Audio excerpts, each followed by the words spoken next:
G'day guys, welcome back to my channel. My name is Wildkard. Thank you for watching the Wildkard Rugby Show. Like, comment and subscribe. And yes, you are here today because the greatest sporting tournament in the history of the Northern Hemisphere is upon us this weekend, and that is the Six Nations. And I'm very excited to watch this, to be honest. I haven't watched much rugby since the November Test Series. Just had like the URC running in the background when he's playing on YouTube. And yeah, really haven't watched much rugby since November. So I'm going into this kind of blind. And I wonder what's going to happen with any of these games. Gatland has been talking about Wales. Okay, don't underestimate Wales. 12-game losing streak. Going the first game in France away. Yes, don't underestimate Wales, guys. Please do not do that. And obviously, the big game this weekend, Ireland, England. Scotland with Italy as well. Big challenge for Italy. Big improvements from last year. We'll have to see how they're going to go against Scotland. Scotland has an injury to the captain, Simone Tuipulotu. Duhan van der Merwe is back. So who knows? Who knows what's going to happen there? Could be an upset, but I don't think Scotland's going to let their pants down so early. Usually they let their pants down after beating England. So yeah, not this point of the season. I don't think the Scotland will do that. And then the big one, Ireland versus England.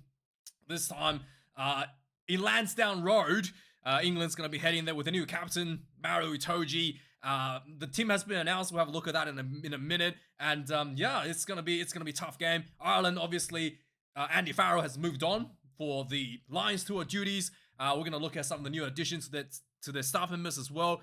England. So Paul O'Connell is taking over, and England, as usual, they are struggling, to find that consistency, struggling to find that. I guess that that hunger. I guess England don't have the hunger to like close out games when they're winning. So I think that maybe the change in captaincy with Maro Itoje is going to bring a bit more of that this weekend. We'll have to see, because they're going to need probably a bit more than just a drop goal to win this one if they want to beat Ireland this weekend. But yeah, I'm excited. Let me know your thoughts on any of this game. So we'll be doing previews, if you haven't mentioned already, later on when the full teams are announced for the teams. And yes, you might be wondering, yes, I'm wearing my Argentina jersey today because to pay tribute to one of the greatest Argentinian players of all time, Nicolas Sanchez. Oh boy, he has brought a lot of good memories, even for me personally as an Australian fan.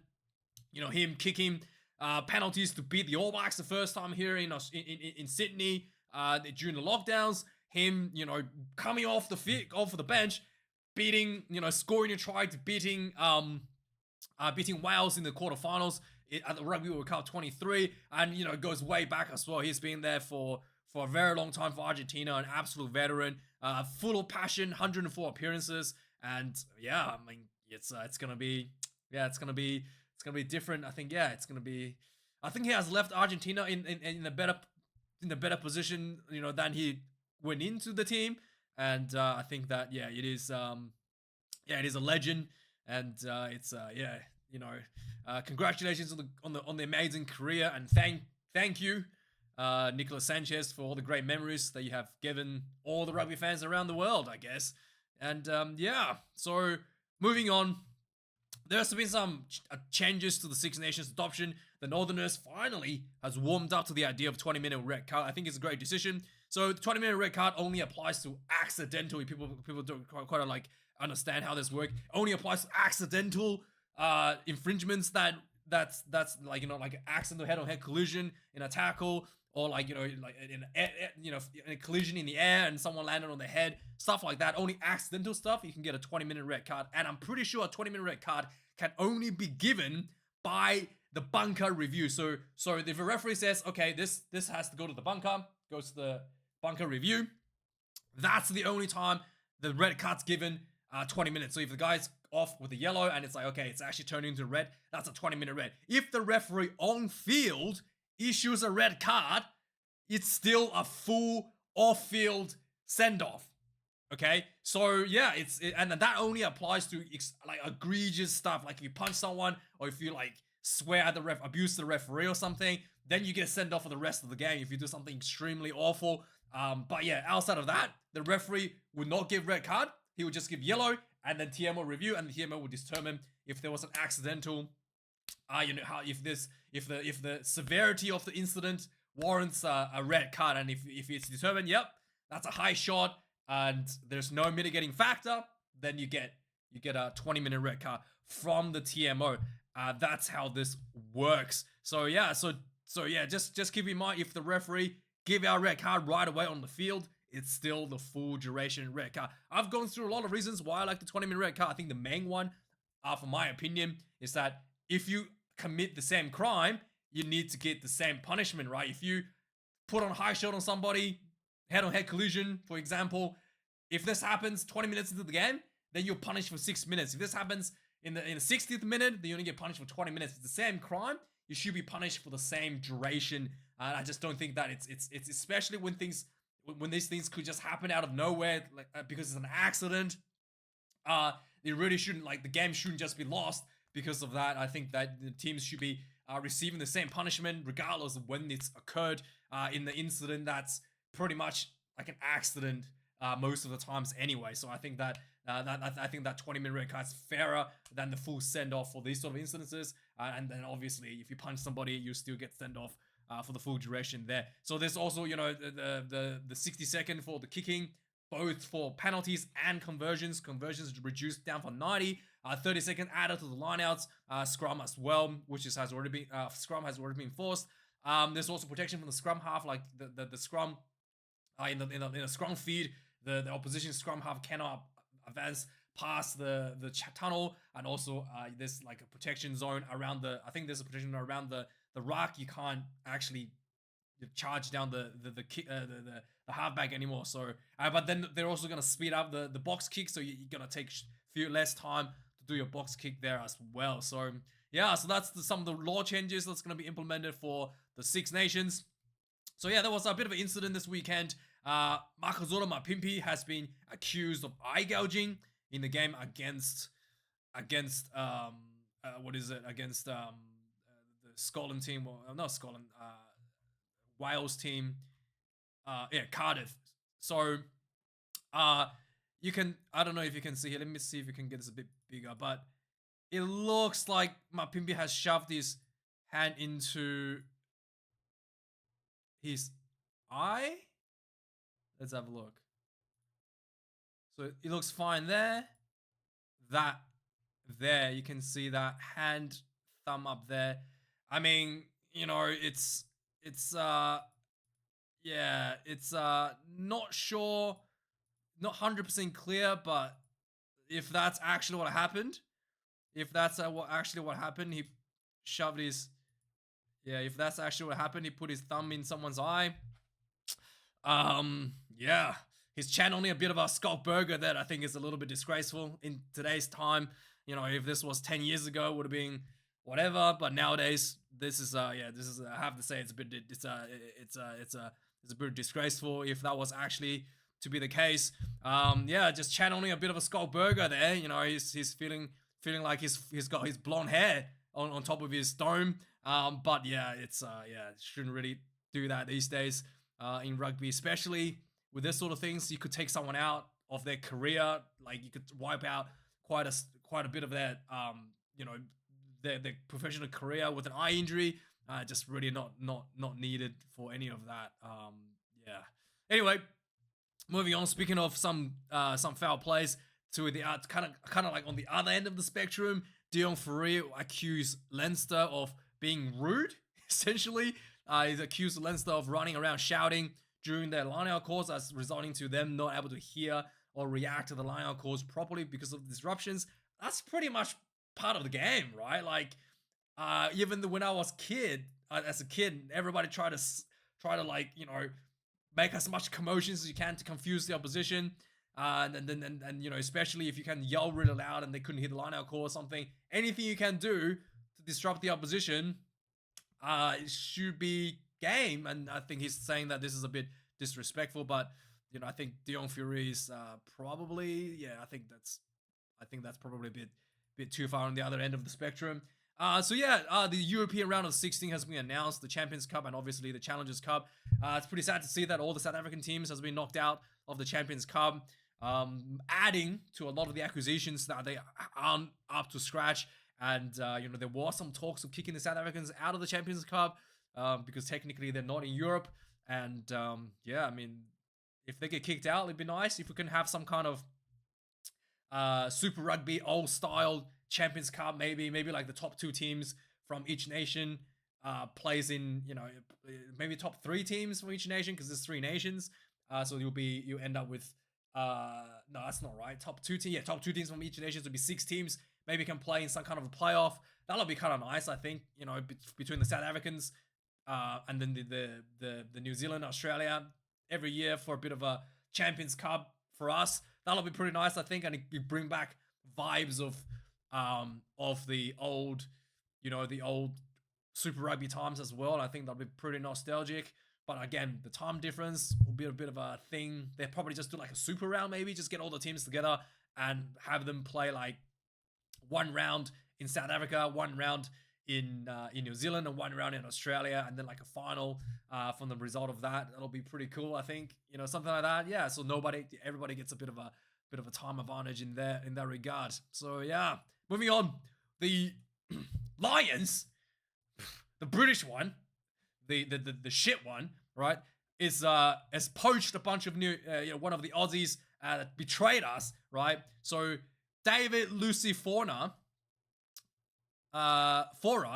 David Lucifora, he was working for Ireland, and then he came to Australia, worked with Joe Schmidt, and he probably involved in some of the high performance stuff here in Australia, and with Joe Schmidt, and he's moved away to Scotland. Currently, that's I think like high performance or something in Scotland, and he's been taken on board with the Lions to be a general manager and performance as well. So yeah, he's gonna have quite a bit of information for the Lions when it comes to him being part of the Wallabies for a while. I think this is a little bit uncomfortable with this. To be frank, he's got insider information both with Joe Schmidt and being directly involved with the Wallabies. So yeah, I'm not very happy about this. This is a straight betrayal for us, for our end. So the Lions has already got an edge on us. They got the big money. They can just bribe anybody. And another guy they've got on board is Aled Walters, who's going to be the head of athletic performance. So, general manager performance, he's basically just going to be there feeding away insider information to the Lions. Yeah, very disappointed with what's unfolded here. So, England has announced their team, and it's going to be the 2 Curries starting. So, yeah, this is a brand new England team. One guy that's missed out is a former captain. That's Jamie George has missed out. So there was some talk that maybe all the England losses last year, he was kind of like the scapegoat for that. I don't think he was, but I do think that the captain needed a little bit more mongrel when it comes to tough times. When things gets tough, you need to show a bit more mongrel, make some tough decisions. Whereas Jamie George kind of just like went for it's not really his fault. He's been taught by the coaches to be this way. He's kind of just defaulted to the safe options, kicking goals and whatnot. I think, like, to be honest, I think Marcus Smith could make a good captain. Just the energy that he brings. Maybe when he's older, I can see Marcus Smith being the captain as he gets more respect from gets that age and more respect from his peers. I think Marcus Smith might be that one day. But Mario Toji definitely a bit more. Again, I think Mario Toji is too nice. I just think he's maybe a bit too nice. He nowadays he plays without a bit of a without his headgear, so maybe he's a bit more reckless, sort of, not reckless, but a bit more loose in his style. But yeah, I just think that they need someone with a bit more like out of the box, bit more energy out of as a captain. I just don't think Mario Toji could bring it, to be honest. He hasn't been captain before. He's been vice captain before, but we'll see. If he's a good captain for England, he could totally take that potential captain spot for the Lions tour as well, from Kalen Doris. I think that could potentially be a possibility there. So yeah, we'll have to see. So here's the England squad. Freddie Stewart is back in 15 jersey in a fullback. Tommy Freeman, number 14. Ollie Lawrence, 13. Henry Slade, 12. The standard combination. New addition here, number 11. Caden Murley, uncapped. The number 11 jersey. I'm surprised they didn't just bring in, you know, what's his name, Daly. You know, they didn't just bring back Daly for the number 11 jersey. But hey, maybe Bothwick is learning. Number 10, Marcus Smith is really good. Especially he's got that big addition to Alex Mitchell, who's absolutely was one of the best players for England before he got injured and was carrying the team as well last year.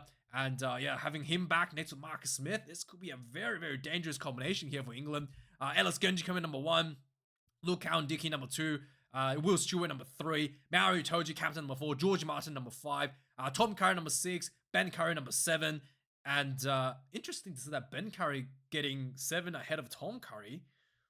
That's an interesting selection there. I feel like Tom Curry is better at 7, right? Or is Ben actually that much better? Interesting. Maybe Tom Curry is just heavier. They want that size in the blindside flanker. But yeah, let me know your thoughts there, guys. Number 8, Ben Earls. Number 16, replacement Theo Dan. Number 17, Finn Baxter. Number 18, Joey Hayes. Number 19, Oddie Chisholm. Number 20, Chandler Cunningham South. Yeah, I'm surprised Cunningham South is not a 6 ahead of Ben Curry, potentially Tom Curry at 7. So that's an interesting selection there because Cunningham South has been really good, at least in the November Test Series. Number 21, Tom Willers. So Bothwick has opted for 6-2 setup. Tom Willers is a lock. And number 22, Harry Randall.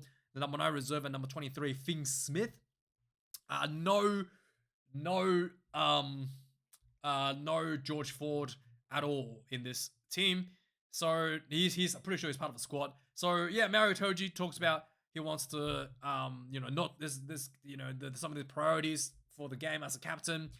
He wants to just like explore. He wants to kind of like prove to themselves they can perform to the maximum capability instead of trying to prove other people wrong. I think that's a good way to look at it. But yeah, I do think that this is a pretty big challenge pretty good contest between these two for the Lions captaincy. I do think that Doris might have a bit of an edge over Itoje because Doris has a bit of a mean streak that you kind of want as a captain, as a Lions captain. I just think Itoje is just too nice of a guy maybe. But we'll see.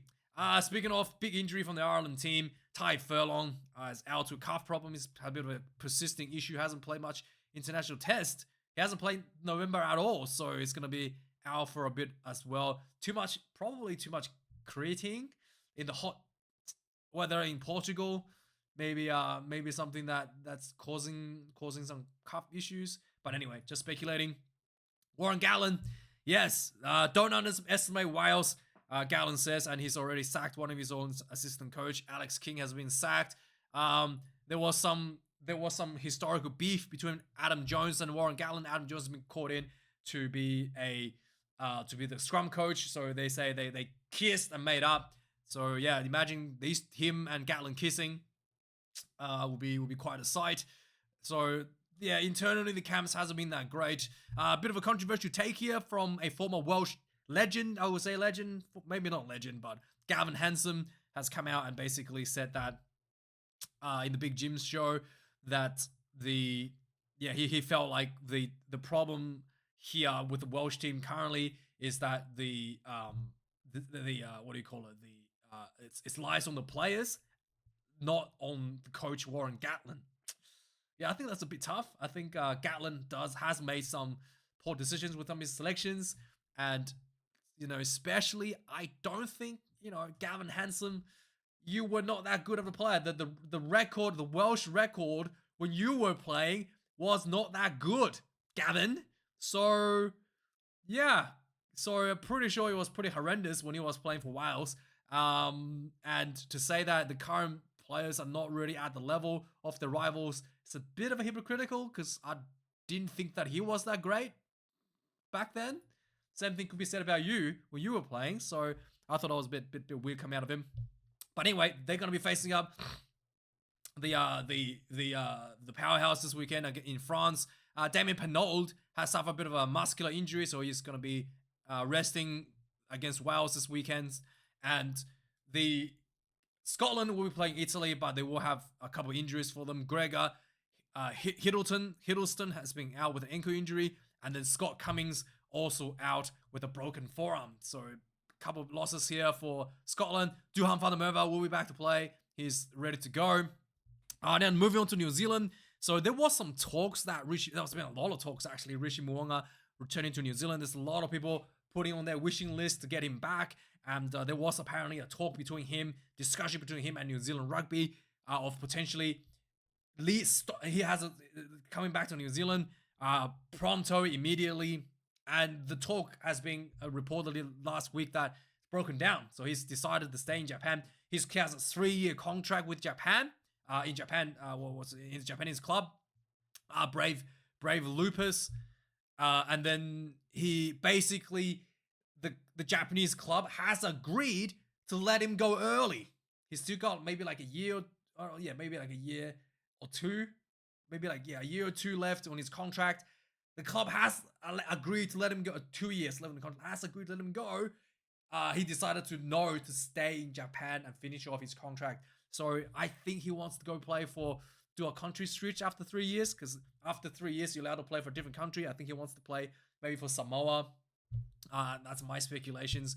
He's just had enough with the All Blacks. There's a lot of pressure with the All Blacks, and if your heart is not in it, you can't really force him into it, because it's tremendous amount of pressure and privilege to play for the All Blacks, and that's not something that everybody wants to have. They just want to play some rugby and enjoy their time in the sun and make some money, make some coin. They might not want to be remembered as the greatest of all time or anything like that. So yeah, some Richie Mo'unga, despite how good he is, he might not want to be put through that pressure cooker again in the All Blacks. That's my speculations. Let me know your thoughts.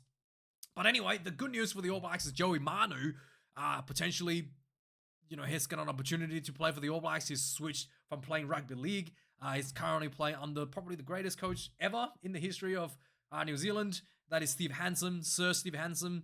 And he's got a lot of good players around him as well. He's got, he's got Michael Hooper, he's got Aaron Smith, and he's, switching over to be coached by Steve Hansen. There's a possibility for him to play for New Zealand at some point. He played for New Zealand for rugby league, so there's potentially for him to play for the All Blacks but he has to sign to play in the Super Rugby, so he has to make a move to the Chiefs potentially at some point to get that opportunity. So yeah, Jamie Hanna, the Crusaders' young lock, has signed an extension to 2028, which is really good. Replacement for Scotty Barrett maybe. And then we've got an announcement that the Wallabies will be playing a warm-up match against the mighty Fijians, the Flying Fijians, ahead of the Lions tour in Newcastle, July 6th in Newcastle. Okay, it's bloody like 3 hours away from anybody. Okay, I don't know why it's in Newcastle. It's nice, very beautiful up there, but like it's bloody Newcastle. Why can't you just play it here? Okay, anyway, it's Rugby Australia. Who knows, right? They don't really know how to make money. But moving on. Owen Farrell has been criticized by the worst club team in the history of the world as the biggest flop in top 14 history, playing for Racing 92. Everyone that goes there is the biggest flop, okay? So Julian Savia was the biggest flop when he was there, and then he was replaced by, and then Wasia Khaleesi was at Racing 92. He was the biggest flop because he was apparently fat and unfit, and now Owen Farrell is the biggest flop. And to everybody's no surprise, somehow the surprise to all the French, they thought Owen Farrell was particularly slow. Okay? I mean, have you guys watched Six Nations before you hired him? Like, everybody knows Owen Farrell has been slow since he was like 22. Okay? He has never been fast in his entire life. And somehow they're like, oh my god, Owen Farrell's really slow. Surprise. Didn't see that one. We thought he was really, really fast. But yeah, it was really, really interesting. I mean, the worst club in French history, Racing 92, and with the worst, mouthiest, or like the worst owner as well, just talk shit all the time. And apparently, there's a history of people that struggled at their club. Johnny Sexton, the greatest of all time. Dan Carter, greatest of all time. Apparently, all these people failed at Racing 92, and it's probably the club that's the issue, not the players, in my opinion. But then, hey, I know Farrell has been not in form, been injury issues and stuff, so it might be still, it's